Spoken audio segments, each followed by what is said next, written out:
Hello everyone, I will now explain the following to you all. During the use of the machine, how to adjust it if there is an issue with misalignment. Disconnect the clean water pipe. Remove the clean water tank.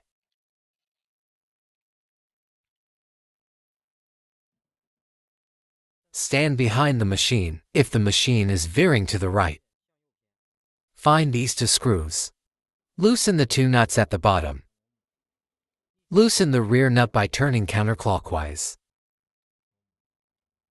Tighten the front nut clockwise. Adjust and test simultaneously to check if the alignment is normal.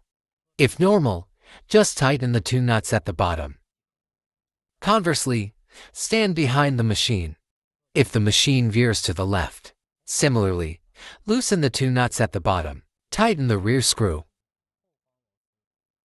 Loosen the front nut.